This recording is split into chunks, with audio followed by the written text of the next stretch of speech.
Tiene que poner en rojo.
Aquí estaría. Aquí O sea, estaría. tiene que ponerse en rojo. Exacto. Y entonces hablo yo. Sí. Ya está.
Buenos días, estimados accionistas.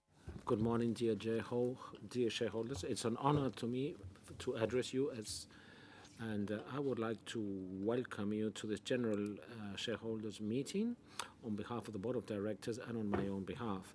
And thank you for your presence and the trust you place in Indra. I would also like to welcome all the shareholders attending by telematic means and to thank all those who, unable to attend, have granted their proxy or exercised their voting rights by remote means. For Indra, participation of its shareholders in the meeting is very important, and it is very gratifying to see the interest shown in participating in this event. This year, the possibility of attending the meeting remotely has been enabled once again, as detailed in the announcement of the call. Furthermore, in view of the existing situation caused by COVID-19, the company considers it essential to protect the health of all those involved in the preparation of the general meeting and has therefore recommended its shareholders to participate remotely. I am joined at the table by the Chief Executive Officer, Ignacio Matas, the Executive Director of IT General Manager, Mr. Abril, and Mr. De Leiva, the Vice President of the Board. I am also with the Secretary, Mr. Guerra, Secretary of the Board, and Mrs. Gallego, the Vice Secretary of the Board. The chairman of the committees and other directors are seated in the front rows of this room. By resolution of the Board of Directors, the Notary Public Gerardo von Wichmann Rovira, here present, has been asked to draw up a notarial record of this meeting. So, in accordance with the provisions of Article 203.2 of the Capital Companies Act, it will not be necessary to submit the approval of the minutes to this meeting at the end of the session. I will now give the floor to the Secretary. Thank you, Mr. President. The meeting has been duly convened through the publication of the mandatory notice of the company website and on the company's website and on the website of the CNMV, as well as the newspaper expansion on May 20, 2022. On June 6, the Board of Directors resolved to publish a supplement to the call requested by the shareholder SAPA Plasencia Holding SL in accordance with the provisions of Article 519 of the Capital Companies Act. Said supplement amendment including a new item 6 on the agenda in the following terms.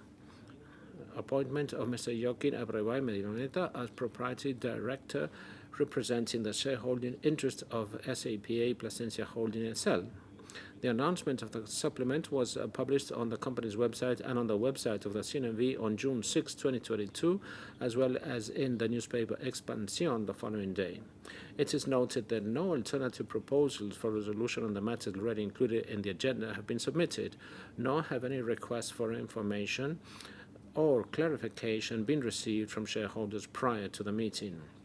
You are also informed that from the date of the call and with respect to the supplement to the call from the date of its publication until today, the company has continuously made available on its corporate website all the information provided for in Article 518 of the Capital Companies Act. With regard to the full text of the proposed resolutions, I hereby inform you that they have been formulated differentiating those matters that are substantially independent, and the notary has been provided the full text of all of them. Also, an electronic shareholders forum has been set up on the company's website, to which shareholders and their voluntary associations have been able to access. Now, I inform you on the date on the capital attending the AGM as follows.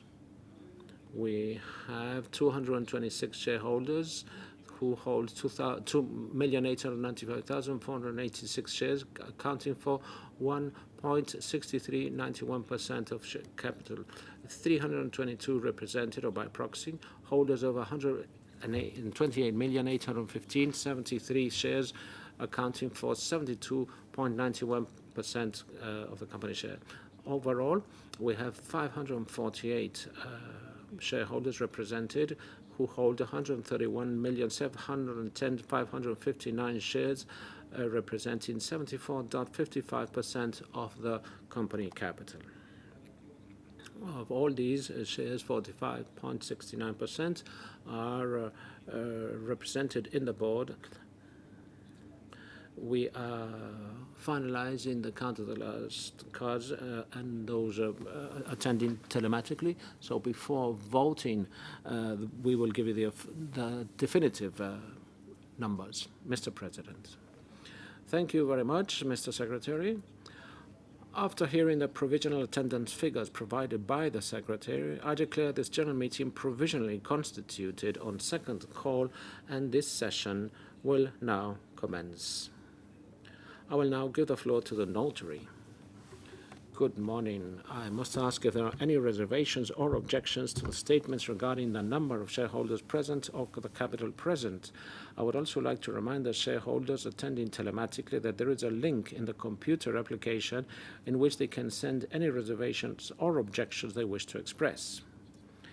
In the absence of any reservation or claim, I will now give the floor to the President. I will now give the floor to the Secretary to explain the procedure to be followed in relation to the shareholders' interventions. If any shareholder present in the room wishes to speak or request information or clarifications in relation to the items of the agenda or on the public information provided to the CNMV since the date of the last general meeting, or on the auditor's report, or make proposals for resolutions outside the agenda, he must communicate this to one of the hostesses present in the room, who will accompany him to the table for interventions. Shareholders wishing to speak can do so as of this point in time. Those who wish to speak are asked to anticipate the questions they wish to raise in the documents provided to them in order to expedite speaking time and the meeting itself. Likewise, if they wish their intervention to be recorded verbatim in the minutes, they must submit it in writing so that the notary public can check it against their intervention. The shareholders who have given notice of their intention to speak shall do so when the chairman opens the floor. To do so, when they are called from the table, the shareholder must go to one of the microphones installed in the central aisles of the room on the left. After all shareholders have spoken, they shall be answered, if appropriate, by the presiding board or by whomever the chairman indicates. The shareholders attending telematically, as detailed in the notice of call, have been able to send their intervention or question through the computer application up to the time when the chairman has provisionally declared the meeting validly constituted, indicating, if appropriate, whether they wish their intervention to be recorded in the minutes. In accordance with the provisions of the notice of call, the intervention sent by the telematic attendees will be answered during the course of the meeting or in writing within 7 days following the general meeting. Now, the Chief Executive Officer and the Chairman will make the respective speeches. I give the floor to Mr. Ignacio Matais.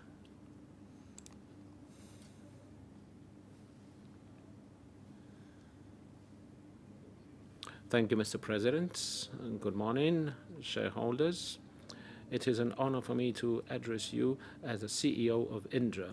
This year's AGM is taking place in normal pandemic-related health circumstances, unlike the AGMs of the 2 past years. I thank you for your attendance, both those who are here today as well as those who are following us by telematic means. I would like to start by thanking Cristina Ruiz and Javier Lázaro, who, for personal reasons, have decided to embark new professional journeys. Both have made an excellent contribution to the transformation of the company in recent years. In particular, I would like to thank Cristina for the work we have done together in recent months as supportive CEOs. I would also like to congratulate and welcome Luis Abril as the new executive director and the new person responsible for leading Minsait.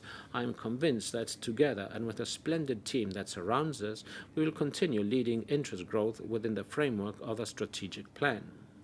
It is also a pleasure, in terms of strengthening the team, to welcome Borja García Alarcón as Indra's new Chief Financial Officer, whose appointment was approved today by the board and to whom I wish every success in his new responsibilities.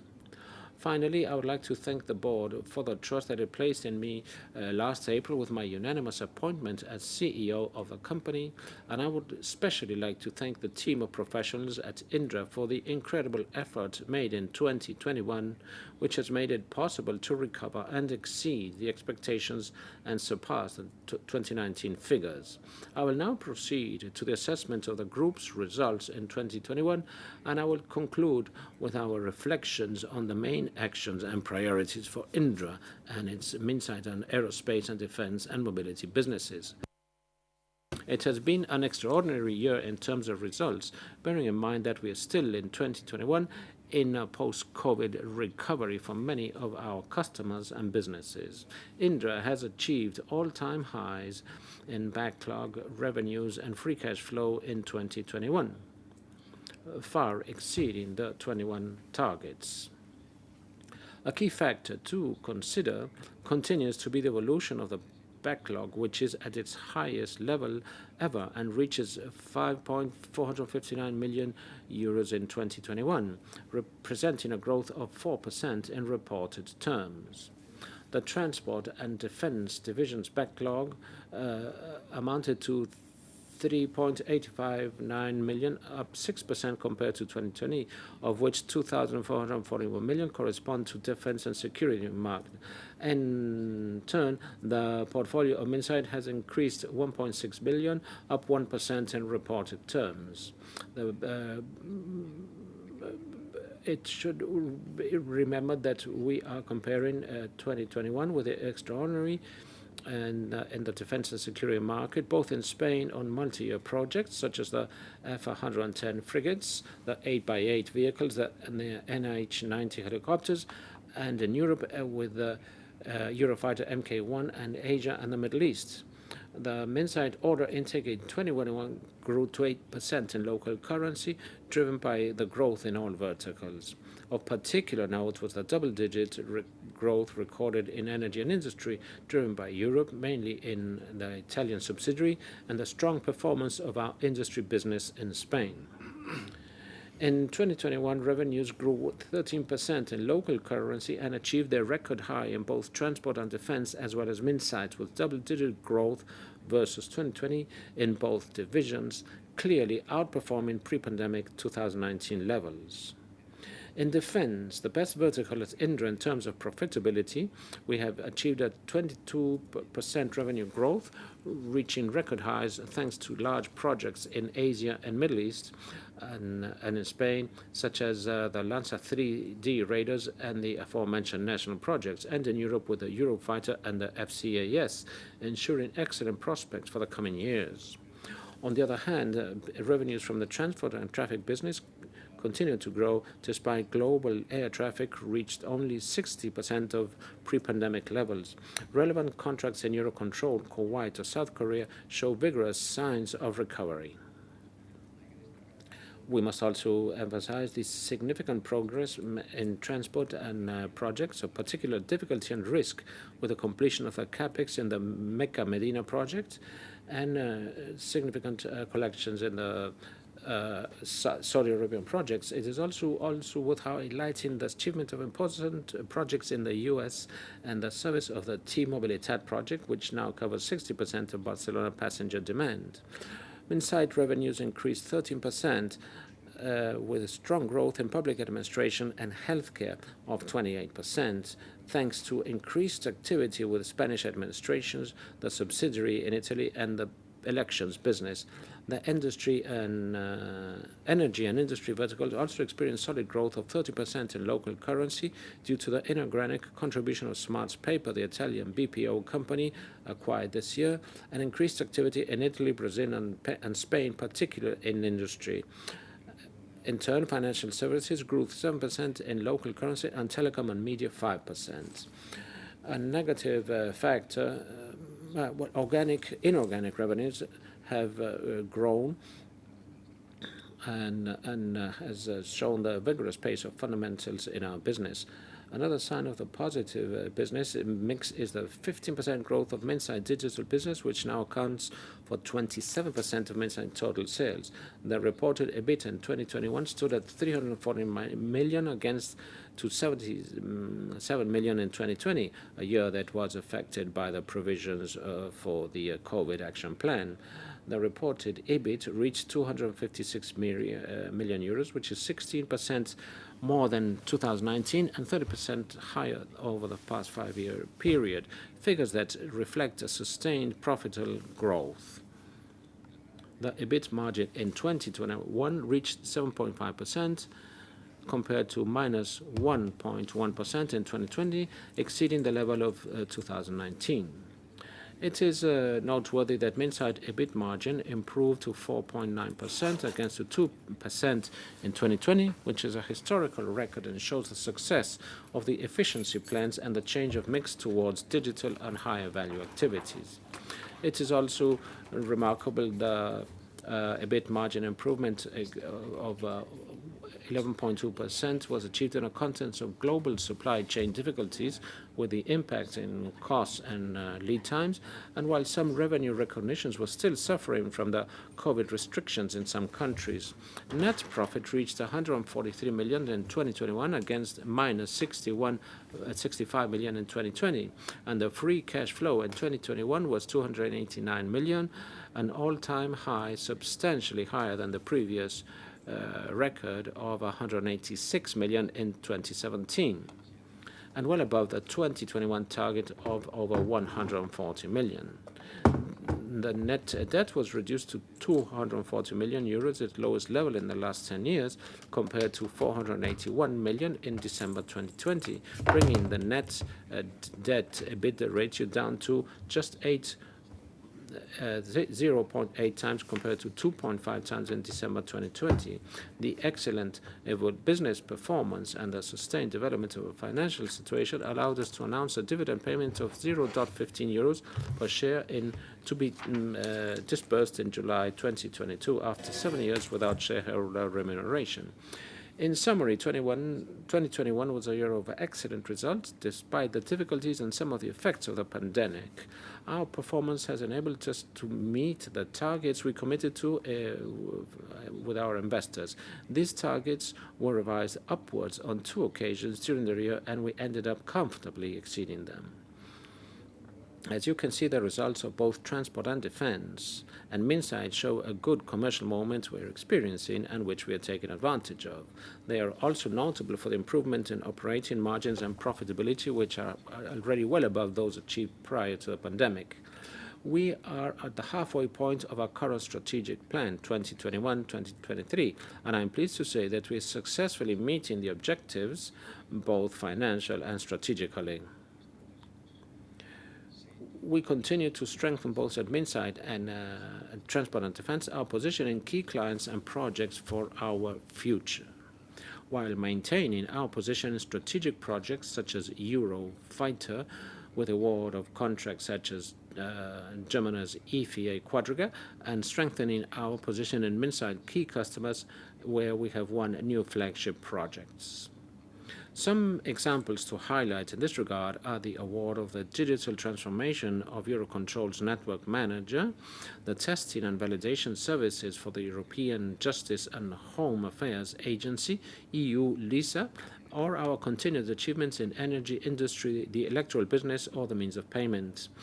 We also started to realize our excellent positioning as the main player in the digital transformation and cybersecurity of companies and public administrations in Spain, with 2 projects from the European Next Gen Fund, with more to follow very soon.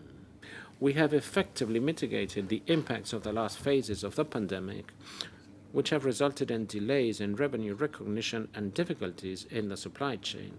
We are a knowledge-intensive company, and therefore everything related to talent is strategic for us. In a complicated context for attracting and retaining professionals, we are deploying numerous initiatives to strengthen our employer brand and to offer the best professional environment for the best technological talent. In particular, we have made decisive progress in our workforce transformation plan and the adaptation of our work models, which will continue with the real estate efficiency plan, mainly focused on Minsight. We are immersed in a corporate transformation plan to improve efficiency, bring people closer to the business, and improve flexibility to respond to the dynamic and changing market that we face. We have continued our acquisition strategies to strengthen our technological and digital capabilities with the acquisition of 6 companies that provide us market and knowledge in strategic areas such as cybersecurity, payment methods, and digital marketing. We continue to be leaders in innovation, with 293 million euros dedicated to R&D. Indra is one of the Spanish companies which most invests in the most in R&D, 8.6 of its sales. And within the European R&D framework program H2020, Indra has turned out to be the Spanish company in its sector with the highest economic return obtained and the second at European level. The company plays a leading role in some of the most innovative national and European initiatives that will design future next-gen technologies for different sectors. To end, I would like to highlight Indra's excellent performance in the ESG area, which places as one of the most internationally recognized companies in our sector in environmental, social, and corporate governance matters. Among other awards, Indra has achieved the best overall score in the software and services industry in the Dow Jones Sustainability Index World and has been rated by S&P for the second consecutive year as the gold class with the best score among companies in the IT services sectors. We have also joined the group of leading companies in the fight against climate change, according to the CDP, the Carbon Disclosure Project. These results highlight the efforts the company is making to place sustainability at the heart of our strategy, to contribute to respond to the sustainable development challenges of the 2030 Agenda, and facilitate the transition to a low-carbon economy. Accordingly, we face 2022 with the best prospects, especially in terms of demand, which continues to be driven by the geopolitical situation, the acceleration of technological and digital needs, and the gradual economic recovery, albeit fraught with uncertainties in many of the regions in which we operate. Particularly the change in perception towards defense, particularly in Europe with investment growth commitments not seen in recent years, places us in a market with a very positive outlook. This is a trend that we have been observing for some years, hand in hand with growing geopolitical instability. However, there is no doubt that the war in Ukraine, which we all regret, has dramatically accelerated the trend toward taking Europe's defense more seriously, while reinforcing the role of NATO that has undergone years of questioning and which new countries now wish to join. This greatly strengthens our position as a major European company in the field of systems definition and integration, at a time when systems are absolutely critical to the execution of operation and in response to the growing concern for strategic sovereignty of Europe. At Indra, as you know, we have been committed to innovation in European projects since the preparatory actions of the European Defence Fund, and we are leaders in mission systems, sensors, and integration of complex capabilities.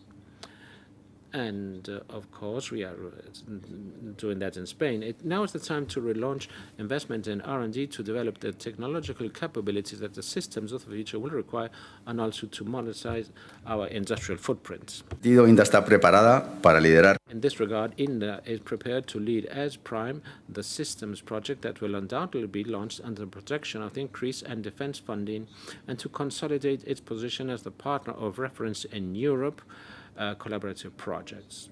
Air traffic is recovering, and all players anticipate an earlier than expected return to normality post-COVID, so that the investments in modernization and expansion of airports that were put on hold will get underway, as well as a renewed drive for mobility for which Indra is prepared and has excellent national and international references.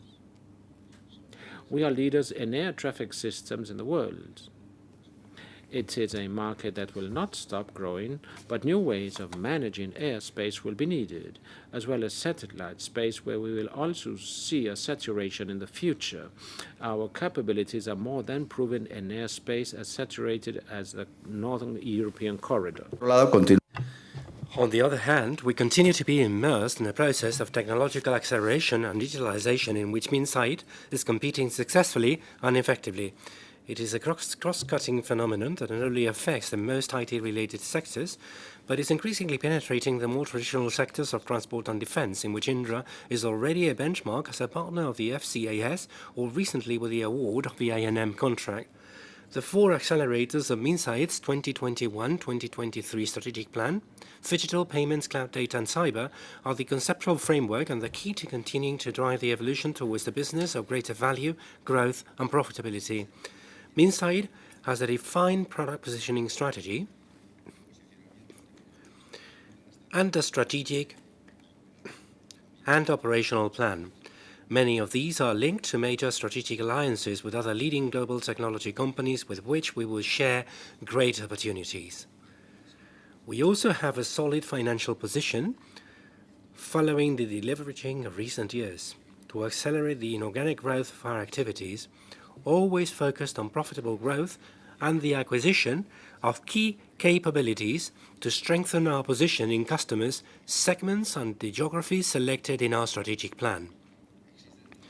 There are also challenges and elements that require us to remain vigilant.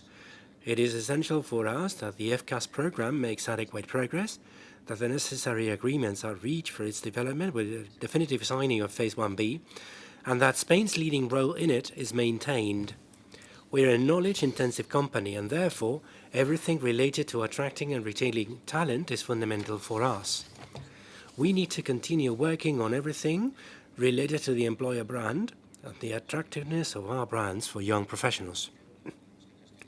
As we're already suffering, we will have to manage very carefully the impact of inflation on our cost increases, and especially on personnel costs, which account for a very significant percentage of our costs, especially at Minsait. Finally, we are exposed to ongoing disruptions in global supply chains, which have impacted our projects in two ways: a cost premium on materials that will increase pressure on our margins in the coming years, and a lengthening of lead times, in some cases leading to delays in our deliveries to customers. To face this challenge, we have taken a series of measures, such as the integration of the purchasing and supply chain areas into a single management with an end-to-end vision of the procurement process, the strengthening of program purchases and agreements with medium-term suppliers, the development of the design-to-cost initiative, and the imminent implementation of a new radar production system, which will reduce the current time to market by less than half. And just my final words. The transformation carried out in recent years will help us to meet all these challenges. Many of the actions that we will have to undertake in this new phase will respond to these new challenges, a consequence of the growing investment in defense, the mainstreaming of aeronautics, space and mobility activities, and the digitalization of our customers and products, which, even with the difficulties of managing an increasingly scarce talent pool, will offer us great opportunities. All things considered, and considering the work we have done, I believe we can be optimistic about our future. Dear shareholders, as I conclude my speech, allow me to share the high degree of motivation and commitment that the executive team has for Indra's future, and to express our gratitude on your behalf for your confidence in us to lead this great company. Thank you very much.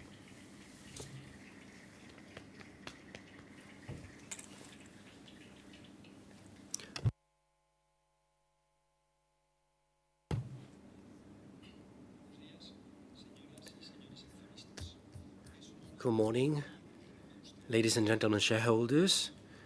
Welcome to this annual general meeting of Indra. It is an honor for me to address you for the second year in my capacity as chairman of Indra. I thank you for attending, both those of you present in the room and those of you who are following us online. As I stated at the last AGM just over a year ago, my objective as chairman is to contribute decisively to building on Indra's strengths. Specifically, I intend to work to strategically drive our company to reach its full potential to create commercial, technological, and financial value in a measurable way for shareholders, for Indra's professionals, and for society as a whole. Today, we take stock and report to you on the 2021 financial year. It has not been an ordinary year, nor are we at an ordinary moment. A new scenario is opening up, marked by the Russian military operations in Ukraine, the last throes of the health crisis, and the acceleration of the digital revolution. And all of this is what my speech will be about. As the CEO has already detailed, Indra has achieved the best results in its history. It is worth highlighting the very positive evolution of the company and its good business prospects so far in 2021. In parallel to its good performance, the company is successfully facing the renewal of part of its management team, while at the same time is carrying out an in-depth strategic reflection on its long-term roadmap in line with the geopolitical events affecting us. As a result of this renewed concern for strategy, last September, we promoted the creation of the Strategy Committee within the Board of Directors. The work carried out in recent months in this committee has helped us to shape our thinking and to better understand our challenges and opportunities. We are a technology company competing in a very demanding, dynamic, and disruptive global environment. Our competitive environment and the priorities of our customers and stakeholders are changing very rapidly and are subject to profound uncertainties with many new and unfamiliar elements. We are immersed in a scenario of global disruption in the defense and security domain, while at the same time we're exposed to continuous change in the IT domain. Accelerating technology, tense competition, transforming customers, growing talent needs that are difficult to fill, and liquid and demanding environments. These are not scenarios that have come out of the blue, although in the wake of the Russian military operation in Ukraine, there has been a sudden acceleration of geostrategic dynamics, many of which we had identified.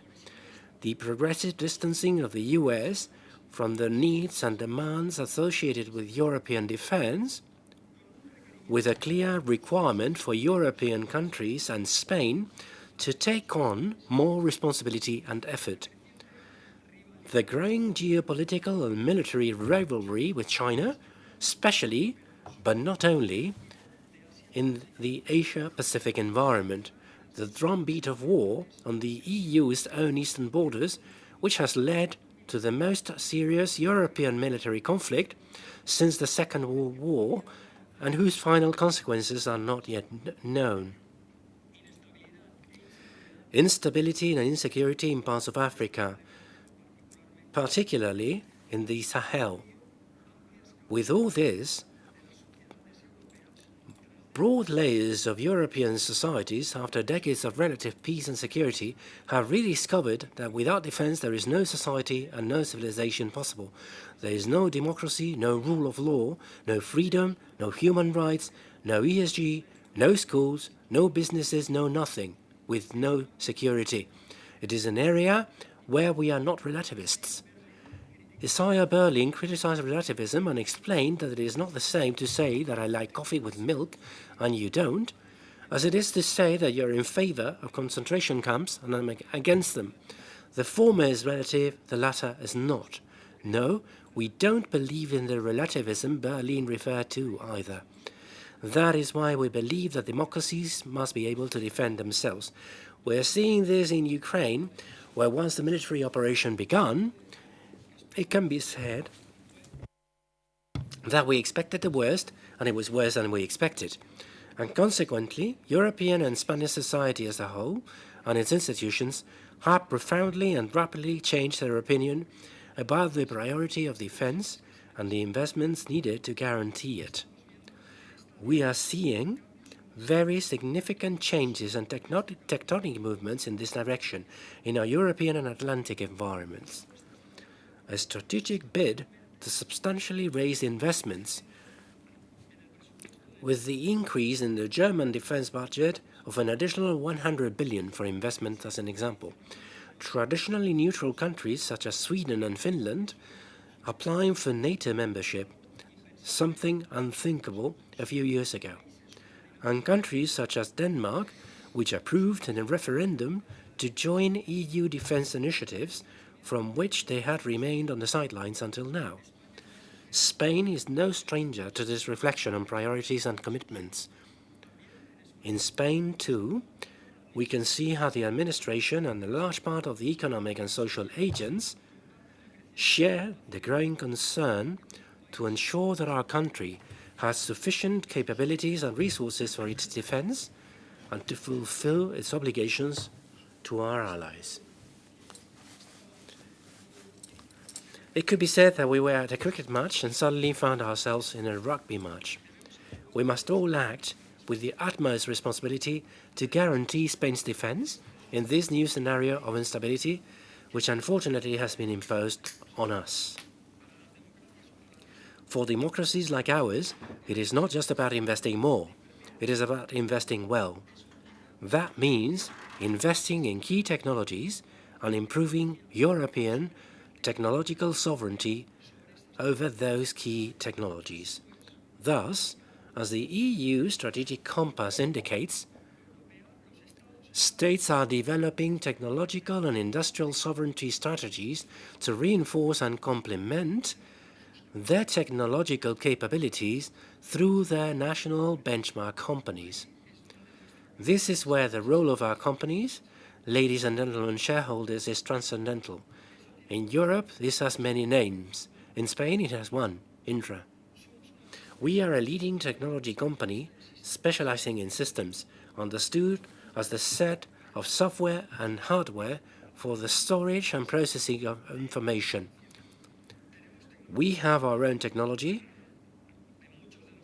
in many of the areas in which investment is going to increase substantially, such as electronic warfare, cybersecurity, artificial intelligence, simulation, command and control, and satellite communications. The weight of technology and systems in defense is growing steadily. It already exceeds 30 or even 40% of the total life cycle cost of some programs, and increases with each new program.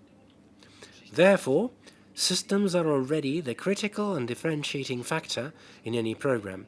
This is precisely what we do at Indra. That is why Indra can aspire to be Tier 1 and main contractor for large technological projects, as opposed to the platform manufacturers who design and manufacture the different air, land, or naval platforms which require other types of capabilities and technologies. It is essential at this point to understand the leading role that the public sector is taking on in this process, both in Spain and in other countries with defense industries such as France, Italy, and Norway. Many of the decisions that will shape our future are being taken at the European level of government. Hence, the value and strategic relevance of SEPI's presence in our shareholding structure and its unequivocal commitment to us. This commitment is necessary to defend Indra's role and participation in major European investment projects. These major projects are decided and distributed at government level. It is obvious that all countries want to have the greatest participation of their companies in the areas of greatest added value, such as systems. And European companies comparable to Indra have the strong and active support of their respective governments. For us, having the same level of support is not just an advantage, it is a necessary condition.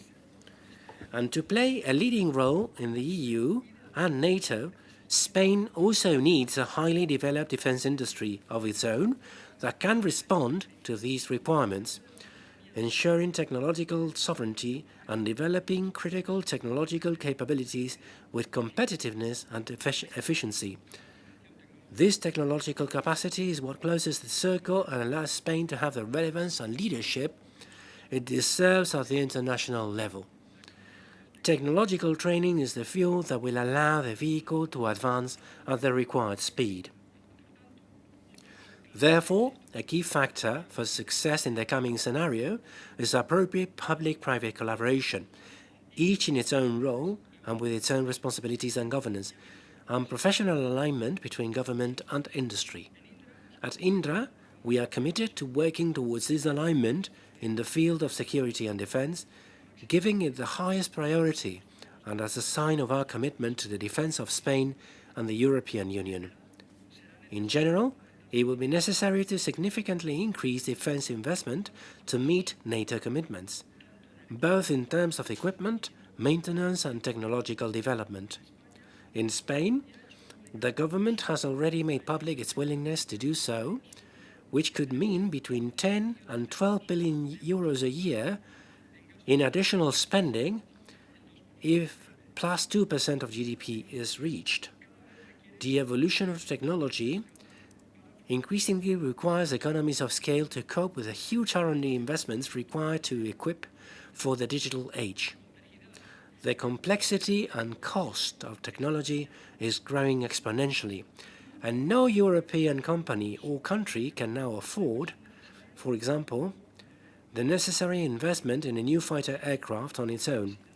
This is why the need for national consolidation and cooperation between companies at the European level to develop complex and expensive technologies together in large transnational consortia is gaining momentum.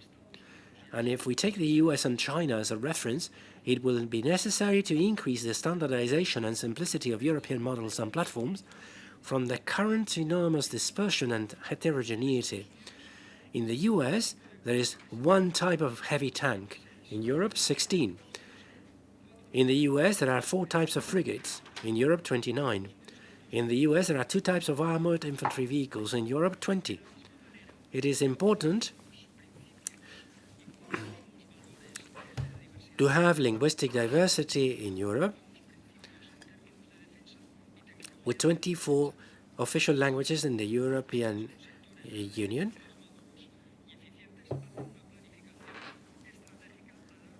We see that there is a long-term planning capacity in store.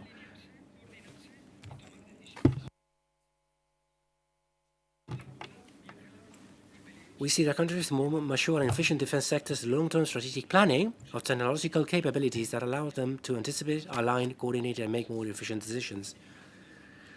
So by planning and organizing the sector, Spain has a great opportunity, and the Spanish defense industry must be ready to respond to this challenge. However, it must be recognized that the Spanish industry today is more fragmented than that of other comparable countries and lacks scale, investment capacity, coordination, and some critical technological capabilities.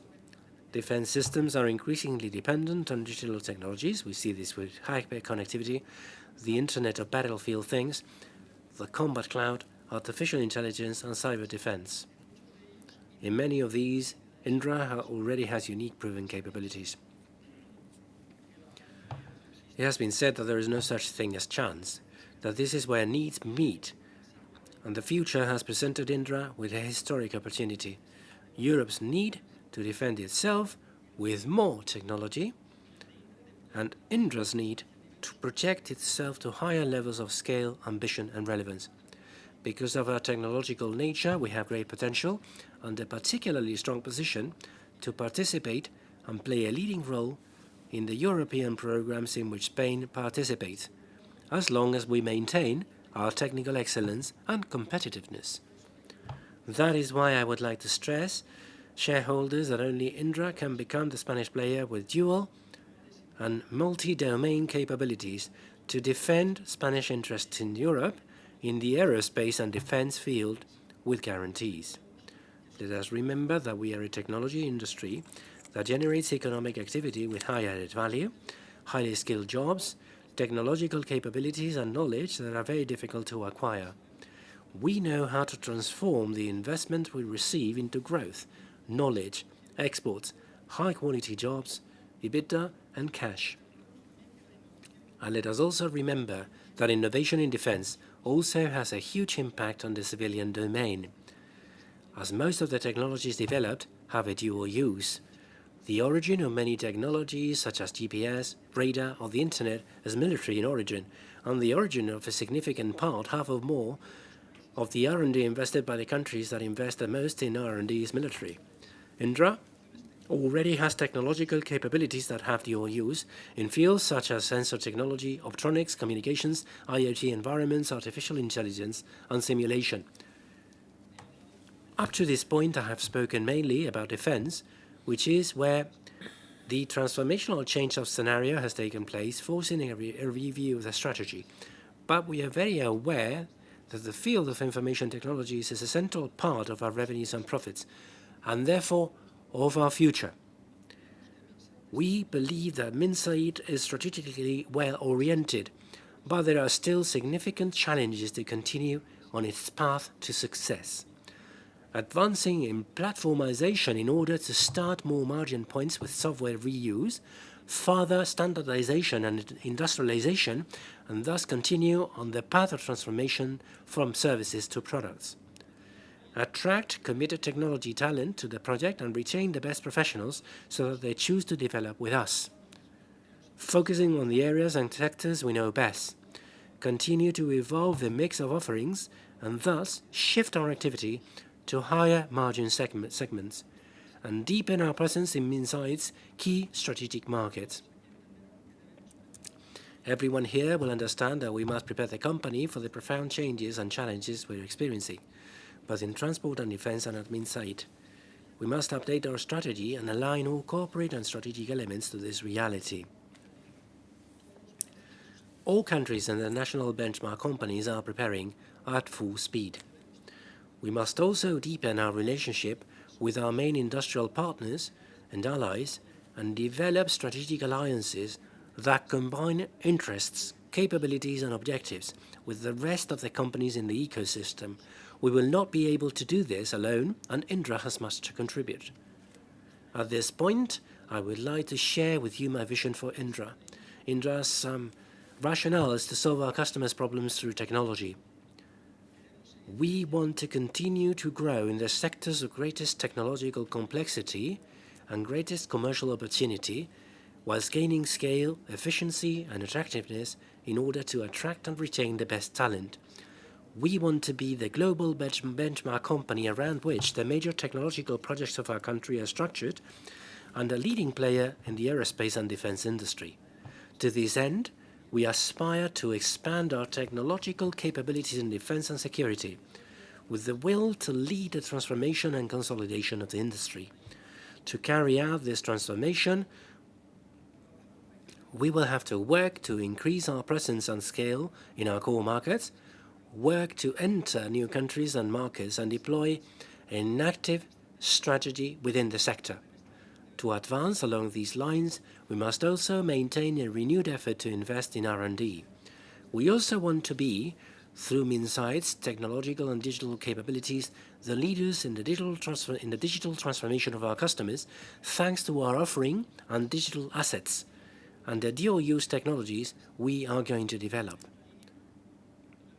Along these lines, the logical evolution for Minsait in this new phase will be to acquire ever greater operational independence, further develop the business mix towards the business areas of greatest value, and continue to improve efficiency through platformization. We must stress at this point the leading role, the potential for synergies, and the crucial contribution that Minsait, our IT business, will make to achieving our objectives. The strategy we're working on, and which I have just defined in its outlines, implies ambition and growth for Indra, a period of greater opportunities and attractiveness, also for the best technology professionals, whom we want to attract and retain. I consider everything related to talent to be one of our great strategic challenges. From the first moment of my appointment, I have been able to see the extraordinary professional quality of so many people who form part of Indra. Now is the time to offer them the best long-term professional project through a growth strategy that allows them to fully develop their potential. To recapitulate, the geopolitical and strategic moment is favorable for Indra. We are at a time when the main global trends are driving us. We are particularly active and have our own technology in the sectors that are going to attract the most investments, such as defense or large strategic digital transformation projects. Our character as a leader and technological benchmark in the defense industry allows us to aspire to drive the transformation and evolution of the Spanish industry, for which we see a moment of opportunity. Our financial situation is solid, which reinforces our attractiveness and allows us to look to the future with serenity. El mayor apoyo. In addition, we have the strongest support and confidence of our main shareholders. Of particular relevance is the support of SEPI, which has been reflected in an increase in its stake as a sign of its confidence in Indra's future. This climate of confidence and support also allows us to attract new and very important private shareholders, such as SAPA, who want to be part of this new phase and whom I welcome. We therefore have many of the elements required to make this strategy a success. I would like everyone here to look forward to the stage with great expectations. This is not a period of inertia and continuity. It is a period of renewal and growth that projects us towards a scenario of greater value creation. It is up to us to shape our roadmap and our new strategic plan, to be able to implement it, to find the right risk-return balance, and to be rigorous in our choice of priorities. Nothing of this is easy, but I am convinced that we are on the right course at the right time. On another matter, and in accordance with Recommendation 3 of the Code of Good Governance for listed companies, I would like to refer to the most relevant aspects of corporate governance and the changes that have been taking place since the last general meeting of shareholders. The most noteworthy are the following. In relation to the composition of the board, it should be noted that on December 20, the Board of Directors acknowledged the resignation of the proprietary director, Mr. Santos Martinez Condin, representing the shareholder interests of Corporación Financiera Alba, as this shareholder has reduced its stake in the company. On April 21, the Executive Services contract was terminated by mutual agreement with the Managing Director, Cristina Ruiz Ortega, and as a result, she resigned as a director. To cover the vacancy created by the resignation of Mr. Martinez Conde, the board appointed Mr. Francisco Javier García Sanz as independent director by co-optation, and for the vacancy created by the resignation of Mr. Ruiz, the board appointed Mr. Luis Abril Mazuelas as executive director, also by co-optation. These two appointments are subject to ratification at this AGM. As I have already mentioned, following the change in the company's governance structure, the Board of Directors considered it appropriate to create a strategy committee in September 21 as a consultative and advisory body to support the board. Mr. Alberto Terol has given us this resignation this morning, a day effective as of tomorrow. As an example of the board's commitment to aligning its internal regulations with best corporate governance practices, certain aspects valued by ESG analysts have been incorporated into the board regulators and the director selection policy to extend the concept of diversity to include cultural diversity and to establish a minimum attendance requirement to the meetings of the board and its committees. And next, I would like to inform you on the degree of compliance with Indra's good governance recommendations in 2021. As reported in previous meeting, Indra does not comply with recommendation 48 of the CBGSC regarding the separation into two committees of the current Nominating, Compensation and Corporate Governance Committee.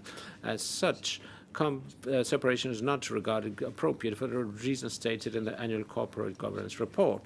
It is indicated also that in said report, Indra partially complies with recommendation 52 of the CBGSC, insofar as the strategy committee is not chaired by an independent director. Therefore, the degree of compliance with the aforementioned recommendations is very high.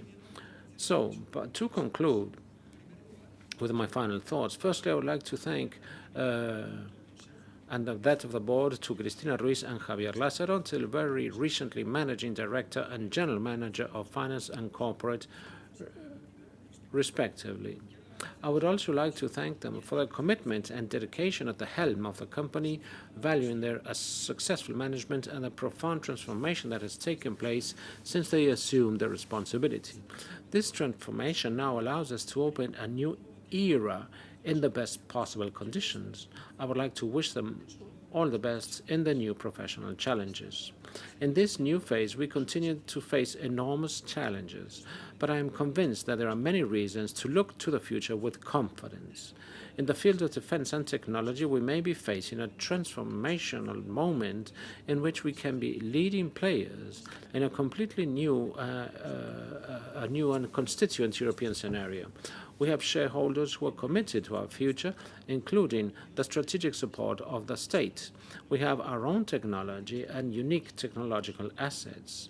We have an extraordinary team of professionals, and we're going to play a leading role in a global industry of highly dynamic and potential that is going to receive major investment. I would like to conclude my speech by expressing on behalf of the board and myself my recognition and gratitude to all Indra's professionals for their efforts during 2021 and their unquestionable commitment to the company. I would like to add a few words addressed to our international shareholders. Friends and shareholders outside Spain and Latin America. Indra has always had an international outlook and will continue to do so. Our markets are global. Our ambition is to be the trusted technological partner for our clients in our core markets all over the world. We will work and develop those markets in which we are competitive. Our mission is to help our clients in their goals. To that end, we will expand our capacities and enhance our scale. We are grateful for your trust in Indra. Now, to finish, allow me to thank you for the trust you have placed in us to start the new phase, and now, once again, extend my best wishes for all of you and your families. Thank you very much.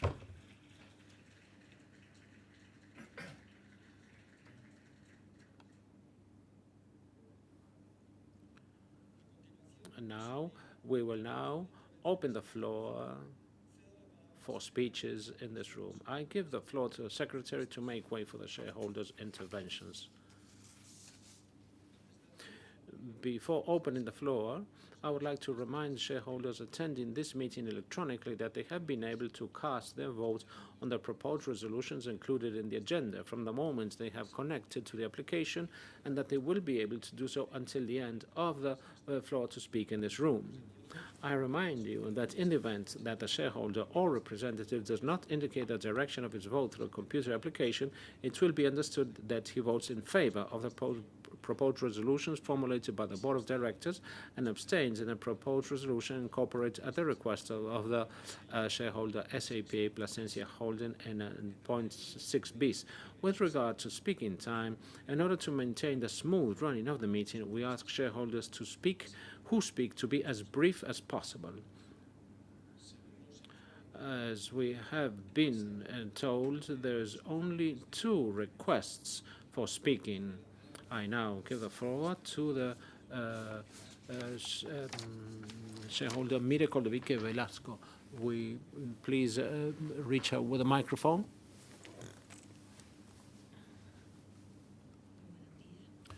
Good morning. My name is Coldevique Velasco Vázquez.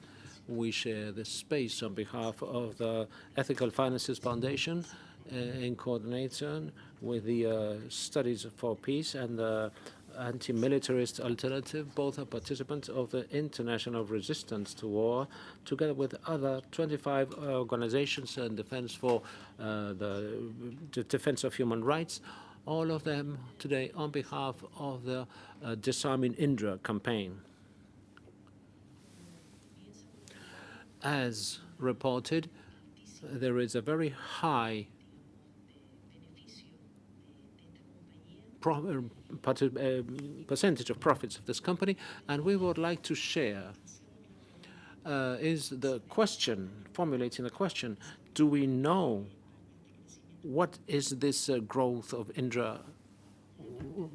Where does it come from? A part of its profits are at the cost of suffering of victims that caused by armed conflicts in the world and the militarization of borders.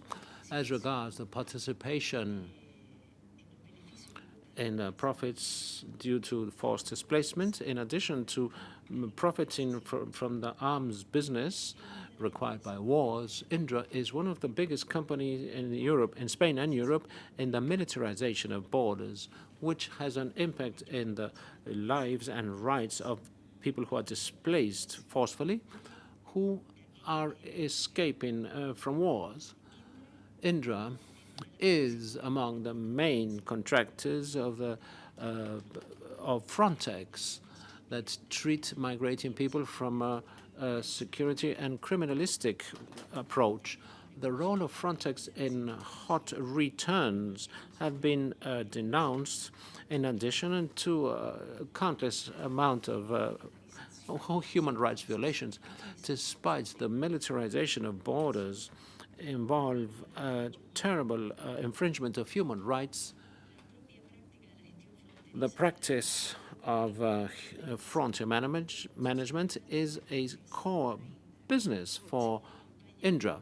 According to the campaign against armed banking, Indra dedicates 20% of its production to developing flight simulating and shooting systems, among other devices, that are used for the militarization of borders. Indra is among the 10 multinationals who account for 66% of the amount of the budget dedicated by Spain to stop immigration. And it says we protect over 5,700 kilometers of borders, for which we create technologies to anticipate any sort of threat. And this threat involves other 82 million forcefully displaced people, 3 million more than in 2019.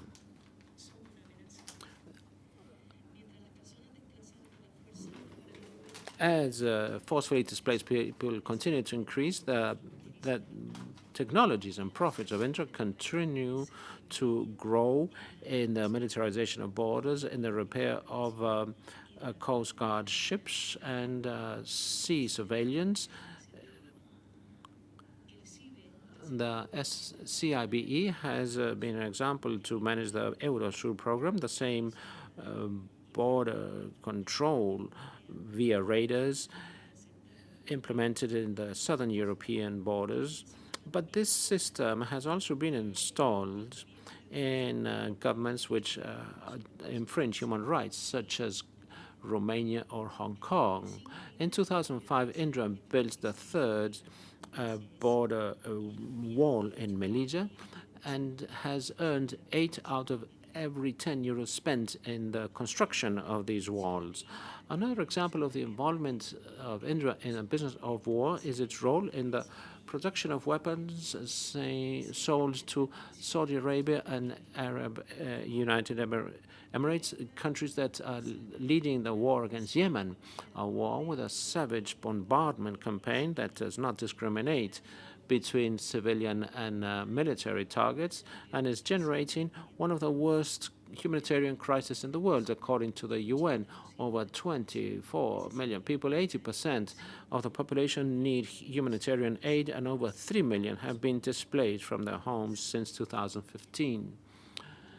In 2019, in the midst of the Yemen crisis, Indra provided a simulator for refueling planes, A33 MRTT planes.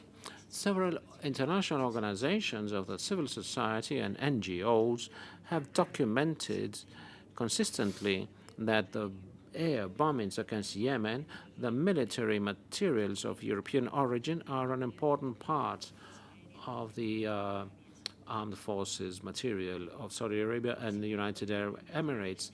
This simulator, Indra stated, has exported to 6 countries in the world. There's an inquiry led by the European Center for Constitutional and Human Rights and for Human Rights signals European companies for the exportation of items, of elements for these machines, and has accused them of facilitating war crimes in Yemen. In addition, Indra has manufactured elements for military vehicles sent to Saudi Arabia. Also, it has done the same for naval shipyards, building ships for Saudi Arabia. We want to criticize this contribution to Yemen's contribution to the Yemen war. Please finish your intervention. Thank you. That is infringing the parameters established in the common position of the European Union that regulate the control of technology and military equipment exports with a criteria for respecting human rights in the countries of destination. Also, Indra is preparing to obtain a profit from the conflicts in cities. This production of weapons contributes to the climate crisis. For this reason, we say, how can it talk about commitment to sustainability when it is participating in the construction of technologies that are used in wars that contribute to the degradation of the planet, and when they obtain a profit from the militarization of borders that generates violence against forcefully displaced people? Indra, in addition, has a very low democratic quality and participates in what we know as revolving doors policies. So we make a call for the shareholders of Indra and to all citizens, because we do not want you to be accomplices. We do not want to be accomplices with the consequences of use of weapons and technological devices that generate more insecurity and contribute to infringe the human rights of population in armed conflicts and those who are forcefully displaced.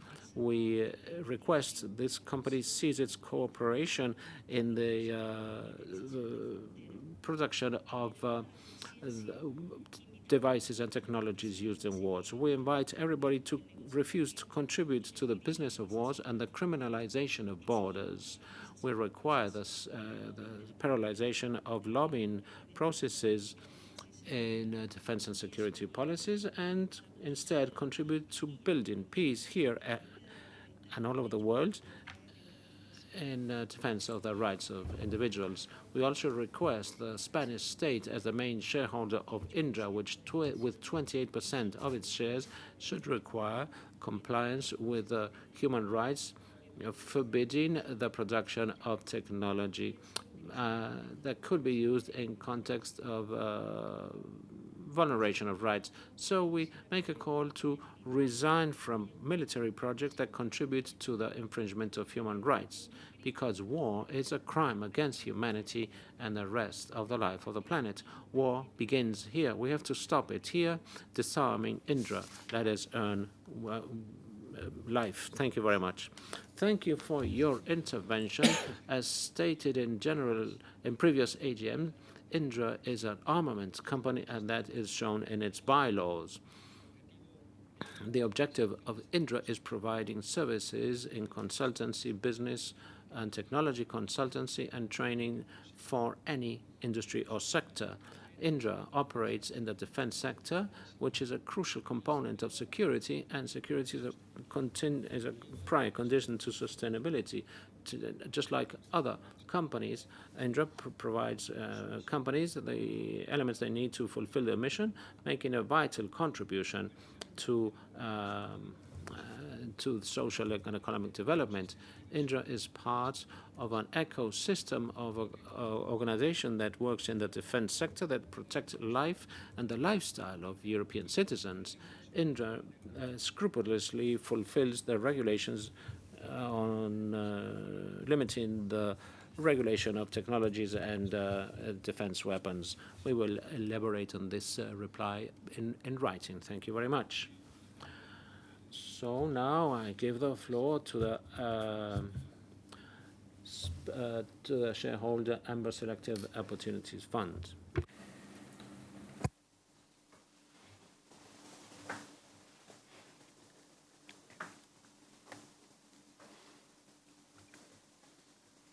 Presidente de esta Junta General. Mr. Chairman,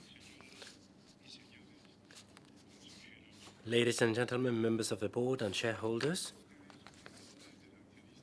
I address you on behalf of shareholder Amber Selective Opportunities Fund, holding 488,785 shares of this company.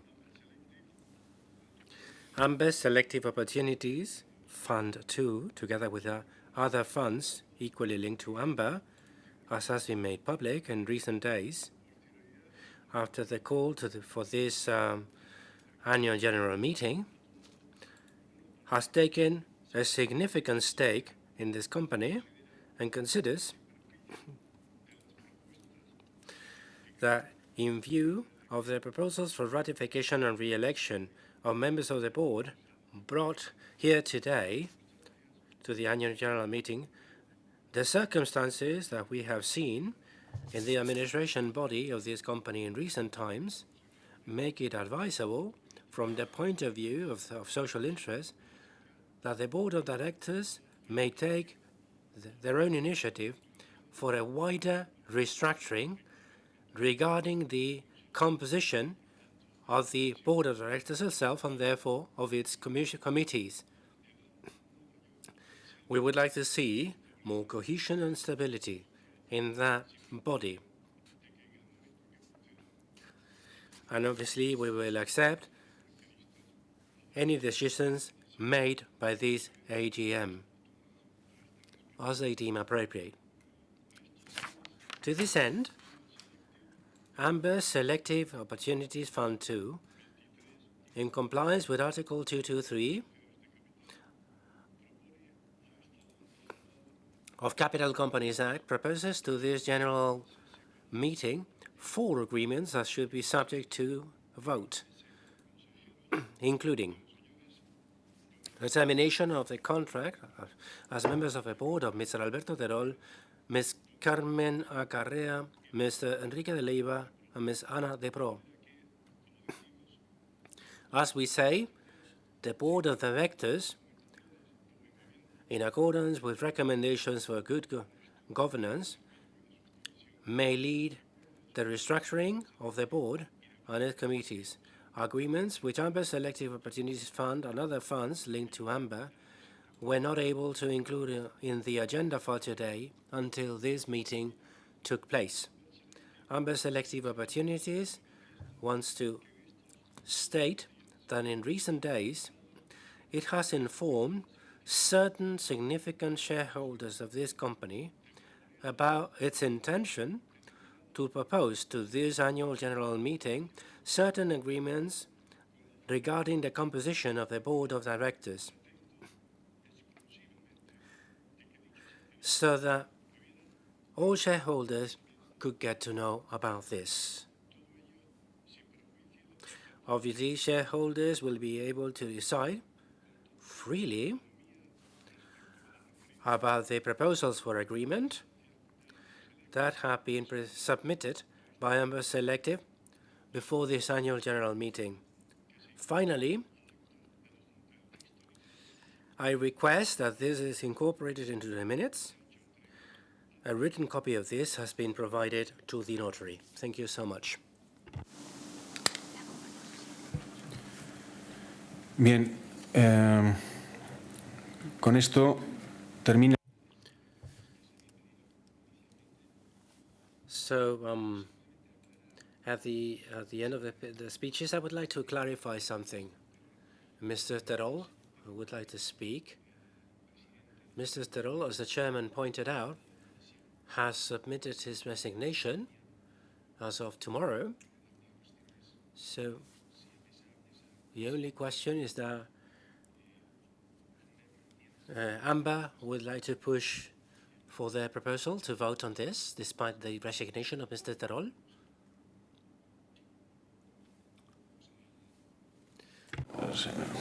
Si va al lugar habilitado.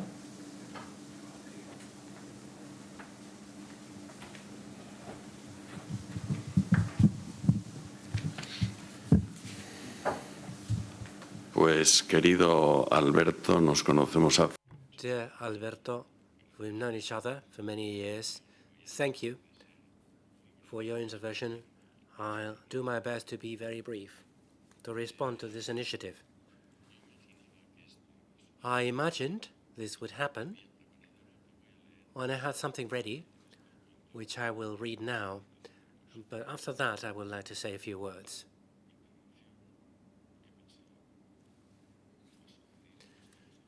As I said, I thought this would happen. But in view of that proposal for termination, I would like to state the following. First of all, I would like to tell you that I had committed myself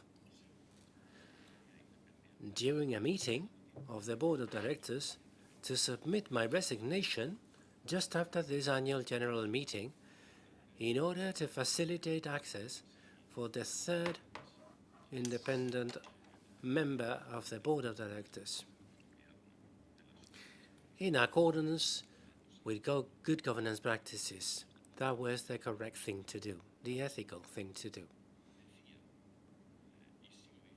I said, and I still say that, I'm still a member of the board. If I haven't done it before, the reason has been the agreement reached, as you pointed out. You said that you would push for the termination of the contracts of these members of the board. So my expectations have been confirmed. Given this agreement between SEPI, SAPA, and yourselves,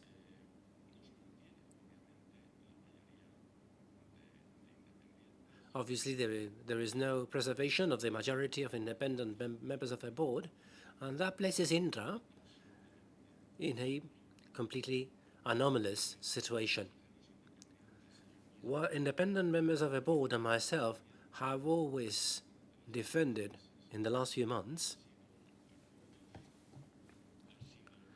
has been agreements, has been pushing for a board of directors where truly independent members of the board would be a majority of that board, therefore working in the best interest of the company,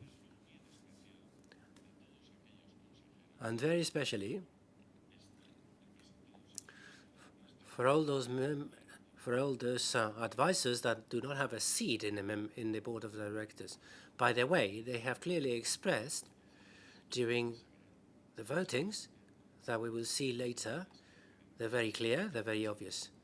There's been a clear rejection towards the inclusion of the representative from SAPA as a new member of the Board of Directors. Since I joined as an independent member of the Board of Directors 12 years ago, and even more so when I was appointed as a coordinating member of the board, my interest and my work have been focused completely on defending the best interest of this company and good governance, aligned with the best practices in Spain and elsewhere. As you know, international best practices focus on a majority of independent members of any board of directors. In Spain, there must be an equal representation between independent members of the board and the rest of the members.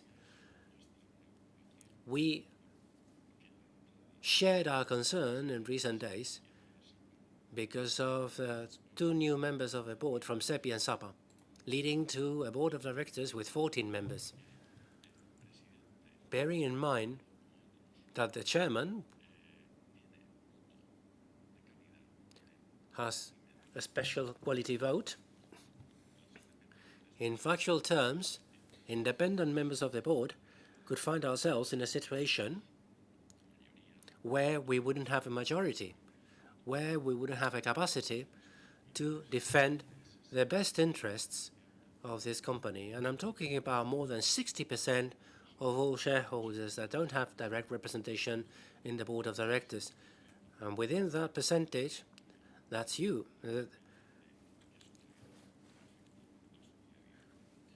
As I say, expectations fulfilled. The chairman rightly pointed it out, and I completely agree with him. Part of the activity of this company is related to the area of defense. So the activity of the company in this area must be aligned with state policies, in this matter.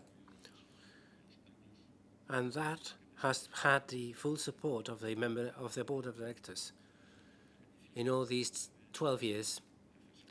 The proposal by SEPI to terminate the contract of Mr. Fernando Lil Martorell was justified based on the start of a new stage with a new composition of the board of directors.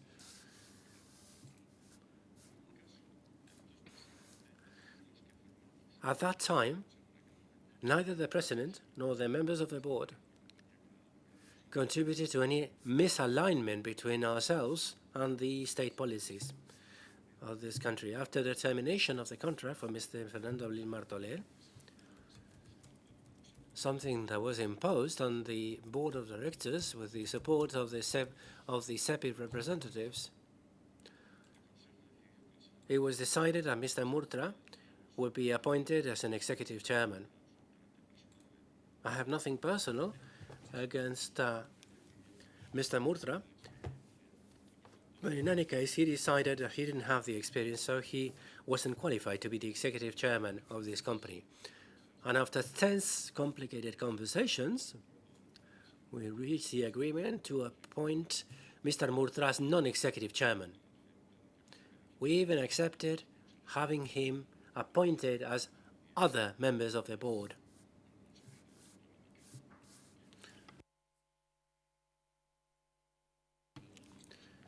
We've lost some key people in recent years for reasons you can imagine. And during my responsibility in this position, I've always worked to preserve a real majority of truly independent members of the board with their own criteria, with capacity, with skills, with expertise, with people that have proven over and over again that they're able to do what they do, in order to ensure that we defend the interests not only of shareholders, but of everyone in this company. Y comunicaciones. Ladies and gentlemen shareholders, I have received messages from people in this company asking us to defend the interests of the employees of this company.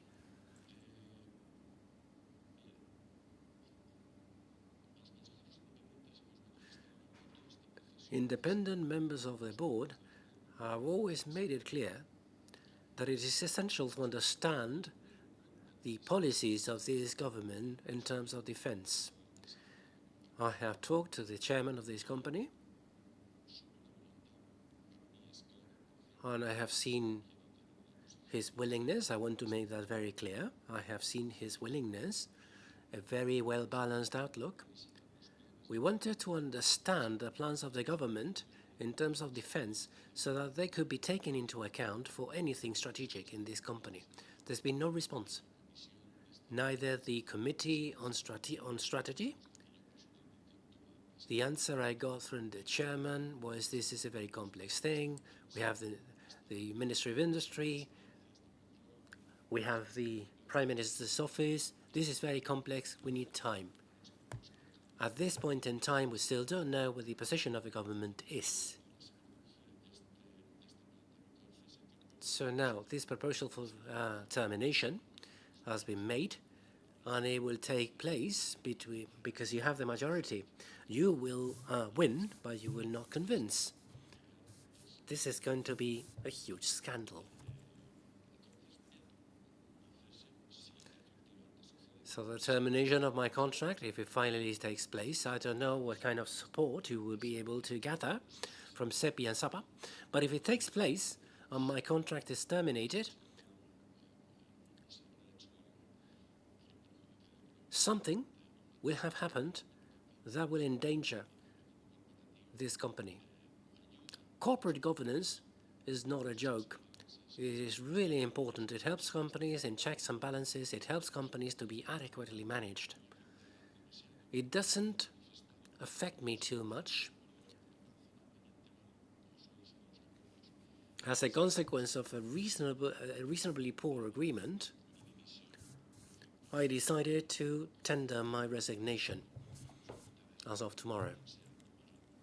So you will decide whether we will have to see whether you decide to terminate my contract immediately or you will wait until my resignation comes into effect. I would like to say thank you to shareholders for their commitment and their trust. We'll see what happens with the votes. The secretary will tell us. And everyone in this room and all shareholders will see for themselves that a huge majority of shareholders that are not represented in the free float do not agree. This outrage, and this is the word I use, outrage. I agree with some of the things, and I have to acknowledge the support that I have got during all these years. I want to express my gratitude to those absolutely extraordinary employees that have made it possible to bring this company forward. I hope that good judgment succeeds and prevails. Let us hope that we do not produce a terribly negative impact on a company that doesn't deserve anything like this. Thank you very much indeed.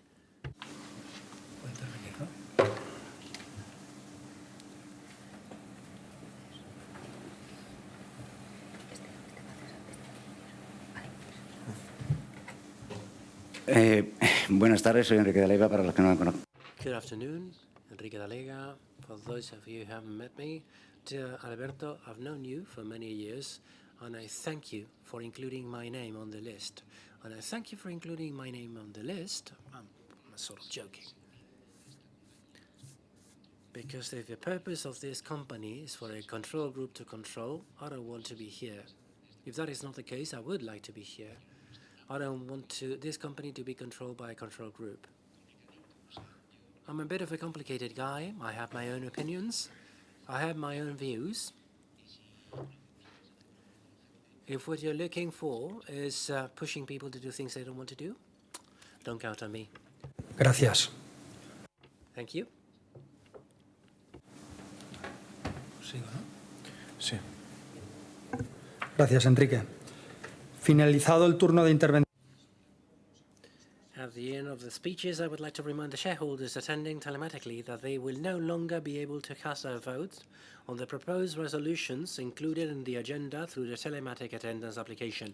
I now give the floor to the Secretary to report on the final quorum.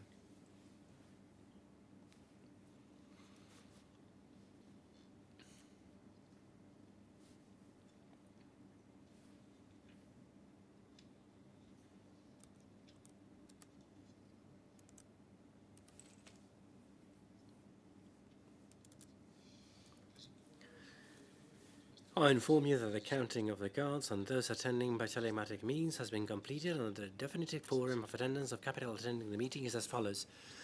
229 people present, shareholders present, holding 2.899346 shares, accounting for 1.6413% of the capital.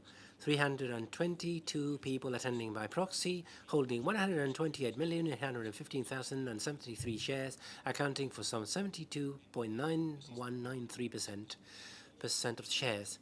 In total, 551 shareholders holding 131,714,419 shares, accounting for some 74.5606% of the social capital of this company. Thank you very much, Mr. Secretary. At this moment, the list of attendees is closed and the terms informed and ratified a valid constitution on second call of this general meeting of shareholders, which may deliberate and adopt resolutions on all the points included on the agenda.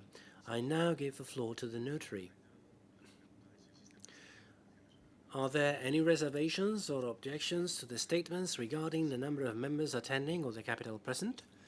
I would like to remind shareholders who attend telematically that there is a link in the application for this purpose to send any reservations or objections they wish to express to this notary. Gracias. Thank you very much. I now give the floor to the Secretary to report on the voting procedure.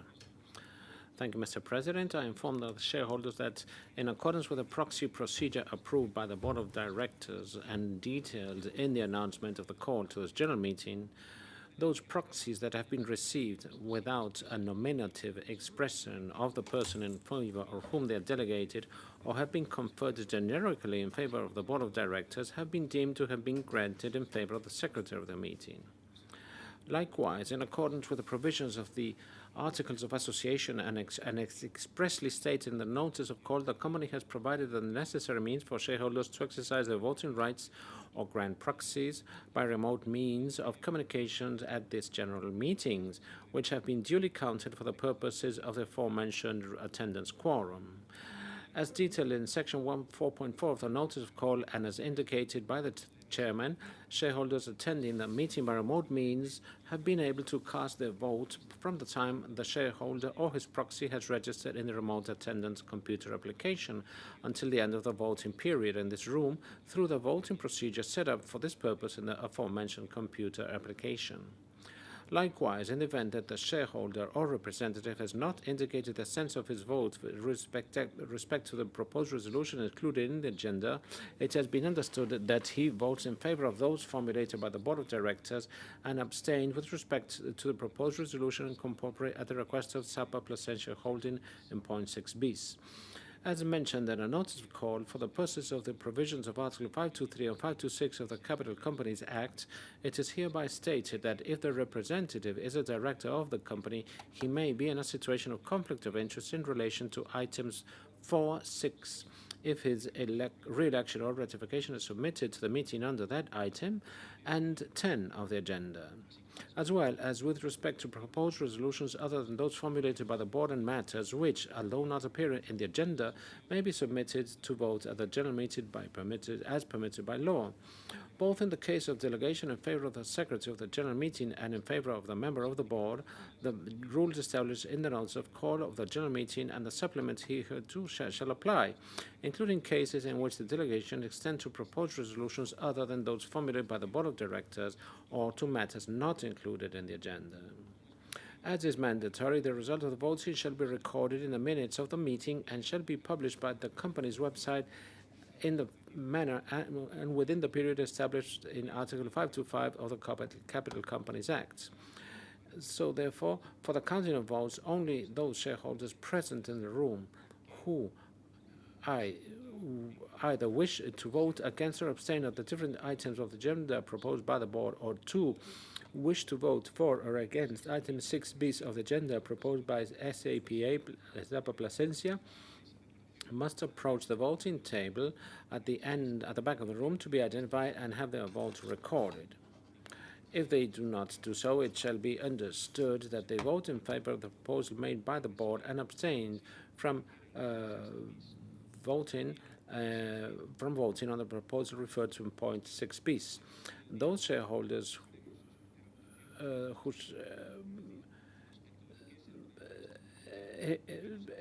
so the shareholders in accordance which have not yet cast their vote and wish to 1. Vote against or abstain on any other items of the agenda proposed by the board, or 2. Vote for or against item 6 bis on the agenda, please approach the voting table at this time and cast their votes. So, in accordance with Article 197 bis of the Spanish Companies Act, separate votes will be taken on each of the various proposals for ratification and re-election of directors in item 6 of the agenda. It is made known that shareholder Amber has received 4 proposals for agreement out of the agenda, which will be submitted to votation after the issues included in the agenda in accordance with a procedure that will be read subsequently. Therefore, now we vote the proposals of agreement included in the agenda. In order not to excessively prolong the duration of the meeting, and given that the full text of the resolutions to be put to vote has been available to the shareholders from the time the meeting was called, it is proposed that these texts be read out and only the wording of the item on the agenda to be voted on be read out.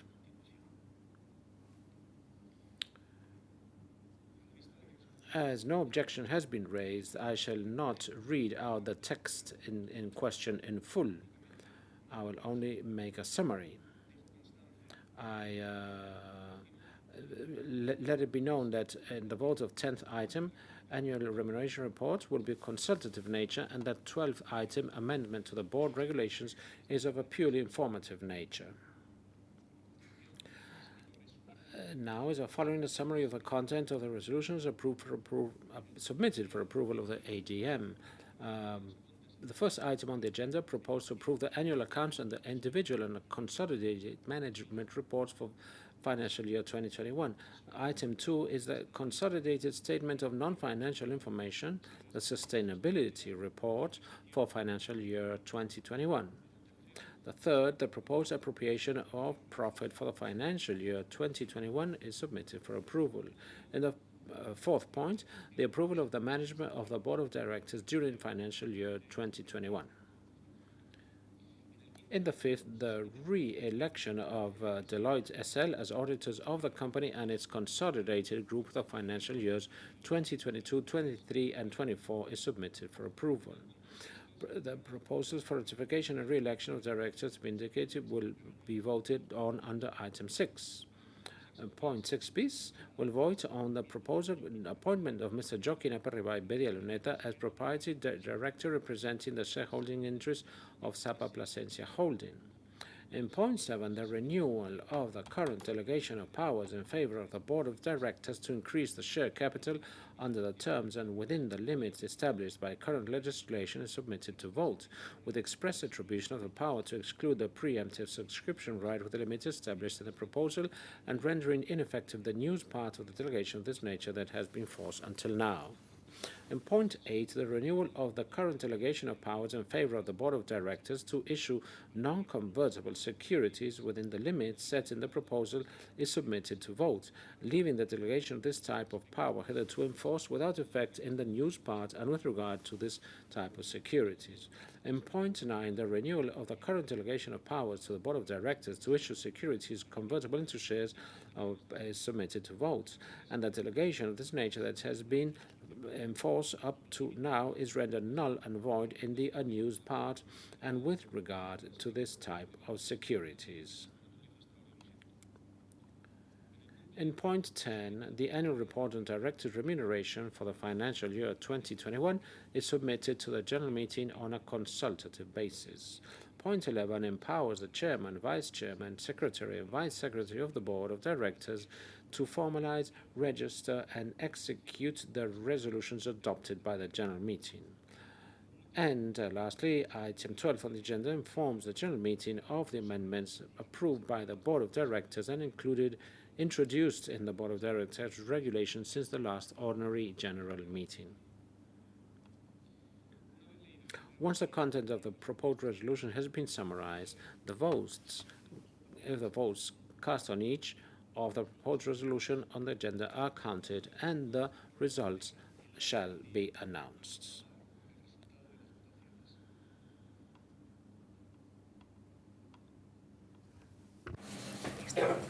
Vamos a marcar.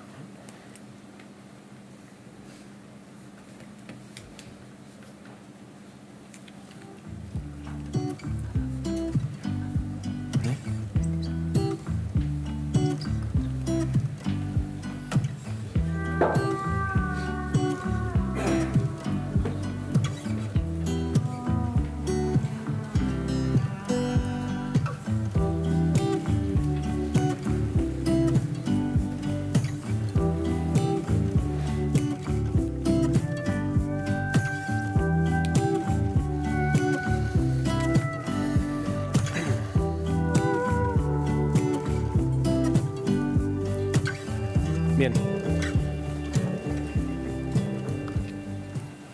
Paso a ir leyendo en relación con... I will read in relation to each of the items of the agenda the results of the voting.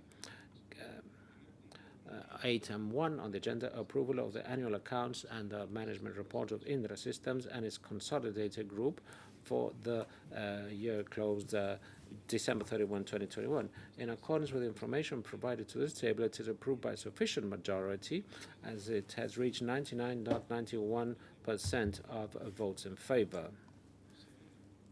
Second, approval of the state of non-financial information report, sustainability report for the year closed December 31, 2021.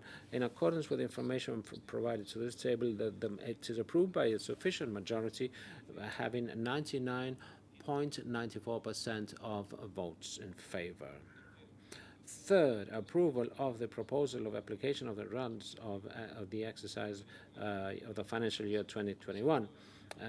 This is approved by a sufficient majority, having 99.98% of votes in favor.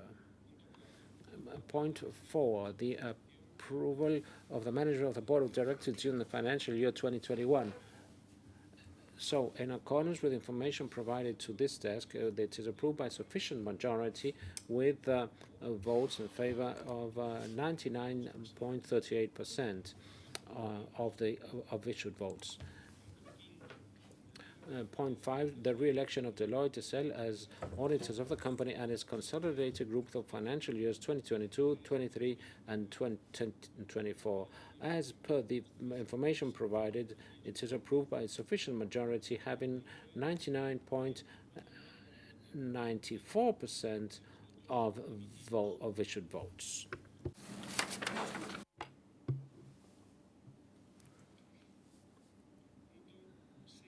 On point 6 in the agenda for ratification of members of the board, in accordance with the corresponding article from the Capital Companies Act, this is subject to private individual voting. 6.1, ratification and re-election of Mr. Luis Abril Mazuelas, executive member of the board. In accordance with the information provided, it is approved by sufficient majority, 99.69% of votes in favor. 6.2, ratification and re-election of Mr. Francisco Javier García Sanz, independent member of the board. In accordance with the information provided, it is approved by sufficient majority, 94.4% of votes in favor. 6.3, re-election of Ms. Isabel Torremocha Ferrezuelo, independent member of the board. In accordance with the information provided, This proposal is not approved. 47.64% votes in favor, but 52.35% votes against, and 0.001% abstentions. 6.4, re-election of Mr. Antonio Cuevas Delgado as a proprietary member of a board from the Spanish Society of Industrial Participation. In accordance with the information provided, this is approved by sufficient majority, 97.44% of votes in favor. 6.5, re-election of Mr. Miguel Sebastián Gascón, proprietary member of the board from SEPI. In accordance with the information provided, this is approved by sufficient majority, 97.12% votes in favor. 6 bis, appointment of Mr. Joaquín Aperribay de la Luneta as proprietary director representing the shareholding interests of Sapa Placencia Holding. In accordance with the information provided, this is approved by sufficient majority with 53.6% votes in favor. Point 7. Regarding these points, when the voting is finished, the members of a board appointed will approach the notary to accept their appointments. In point 7, the renewal of the current delegation of powers in favor of the board of directors to increase the share capital under the terms and within the limits established by current legislation is submitted to vote with express attribution of the power to exclude the preemptive subscription right with the limit established in the proposal and rendering ineffective the unused part of the delegation of preemptive subscriptions right with the limit established in the proposal and rendering ineffective the unused part of the delegation of this nature that has been in force until now. In accordance with the information provided, this is approved by sufficient majority with 98.31% of votes in favor. El día. Delegación a favor del Consejo de Administración. In point 8, the renewal of the current delegation of powers in favor of the board of directors to issue non-convertible securities with the limits set in the proposal is submitted to a vote, leaving the delegation of this type of power either to enforce without effect in the as-used part and with regard to this type of securities limit, upper limit €1 billion. Leaving the delegation of this type of power either to enforce without effect in the unused part in accordance with the information provided, this is approved by the sufficient majority, 97.74% of votes in favor. In point 9, renewal of the current delegation of powers to the board of directors to issue securities convertibles into shares of the company, with the express attribution of power to exclude preemptive subscription rights within the limits established in the proposal submitted to a vote with a limit of €500 million. The authorization includes a delegation of this nature that has been in force up to now, render null and void in the unused part and with regard to this type of securities. And excluding preferential right, which is limited to a maximum nominal import of 10% of the shareholder capital. As I said, delegation of this nature has been in force up to now is rendered null and void in the unused part and with regard to this type of securities. In accordance with the information provided, this point is approved, point 9, with sufficient majority with 98.81% of votes in favor. In point 10, the annual report on directors' remuneration for the financial year 2021 is submitted to the general meeting, approved by sufficient majority with 64.3% of votes in favor. Point 11, empowering the chairman, vice chairman, secretary and vice secretary of the board of directors to formalize, register and execute resolutions adopted by the general meeting. This is approved by sufficient majority, 99.17% of votes in favor. Lastly, as I pointed out earlier, the 12th item on the agenda informs the general meeting on the amendments approved by the Board of Directors and introduced in the Board of Directors regulation. This is not subject to a vote. Once the content of the proposed resolutions has been summarized, the votes cast on each of the proposed resolutions on the agenda are counted and the results of the votes are announced. We've had 4 proposals for agreement not included on the original agenda, submitted by Amber's Selective Opportunities Fund. These proposals will be enumerated with consecutive numbers to add to the agenda as point 13, point 14, point 15, point 16. Proposal 13, or point 13, has to do with the termination as a member of a board of Mr. Alberto Terol. Proposal 14 is a termination of the contract of Mr. Carmen Acarreta. Point 15, or proposal 15, is a termination of the contract of Mr. Enrique de Leiva as member of a board. And point 16, or proposal 16, the termination of the contract of Ms. Ana de Pro as a member of a board. In accordance with the information provided to this board, let me tell you that if any shareholder wishes to vote in favor or abstain from voting regarding these proposals, they will have to approach the desk at the back of this room, identify themselves, and cast their vote.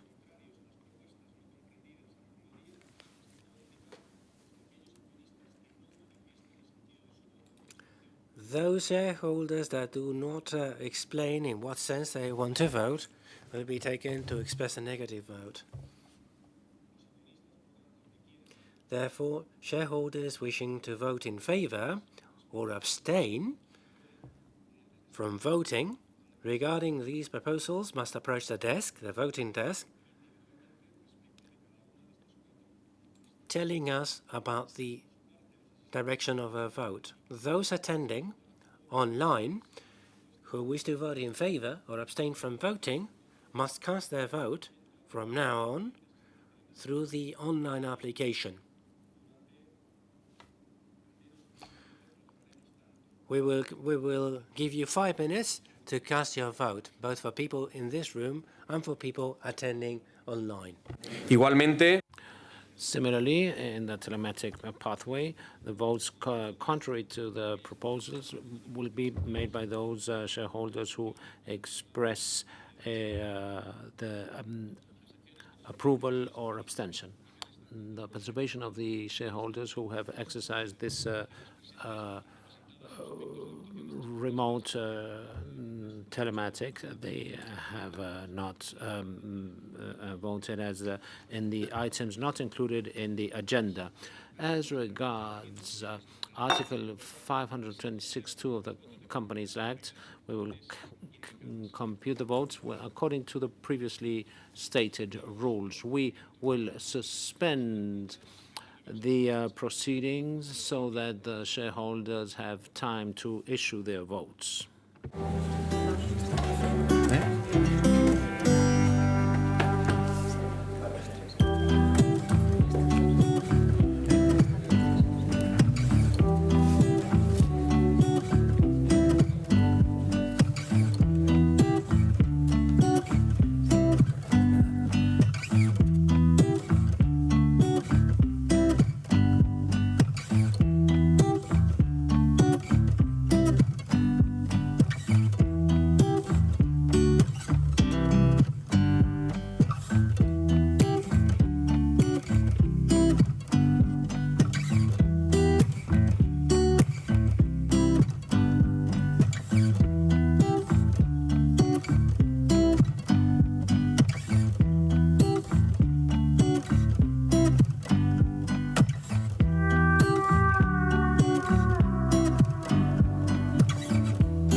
Continuamos. We will resume reading the votes issued in relation to the proposals presented outside of the agenda. 13th proposal, dismissal of Mr. Alberto Terol, has been approved with 53.06% of votes in favor, 46.93% percent of votes against. Proposal 14, dismissal of Mrs. Carmen Acarreta, approved by 53.06% of votes in favor and 46.93% of votes against. And the 15th proposal, a dismissal of Mr. Enrique de Leiva, approved by 53.06% of votes in favor and 46.93% votes against. And point 16, dismissal of Mrs. Ana de Pro, approved by 53.06% of votes in favor and 46.93% of votes against. In the view of the results of the votes just taken, all resolutions submitted to the meeting are declared formally approved, except in the 6.3. And the session is adjourned. Thank you very much. One more year for your participation and confidence and trust. Thank you very much.